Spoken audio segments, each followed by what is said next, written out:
I'm Jessica with Lifecycle Sherpa, a community and resources for those affected by Parkinson's disease. Please don't forget to subscribe to the channel and sign up for our free resources at lifecyclesherpa.com, which is in the link below. Okay, let's do it. In this video, I'm going to show you how to use a sock aid. So first I'm going to show you with a smaller sock, kind of like a sports sock. You're always going to start with your thumbs on the inside, and then you're going to place it over the sock aid. I like to use my body to kind of use as a pressure point here so that it goes on a little bit more easily.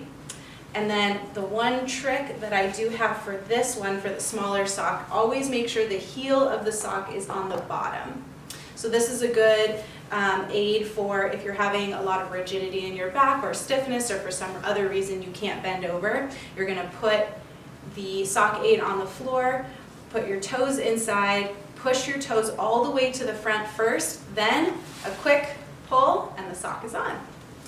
Then I'll show you again with a larger hiking sock, or just not like a crew length sock. I like to fold it over a little bit so it fits a little bit better on the actual sock aid.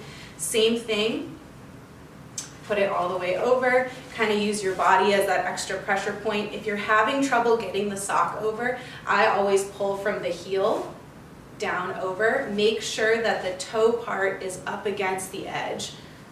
Then pull it so that the sock goes up to the end but not over. That'll make it too hard to put the actual sock over. And onto the foot, same thing. Put it on the floor, stick your toes to the very front, and pull, sock is on. Pretty simple sock aid. I like this sock aid specifically instead of the plastic ones because the plastic ones, if you have a little moisture on your foot, they tend to get stuck and then it takes a lot more effort to pull. But with this one, it slides on really nicely, really easily. And that's all for today. If you found this video helpful, please like it so that others can see it too. And don't forget to subscribe for more.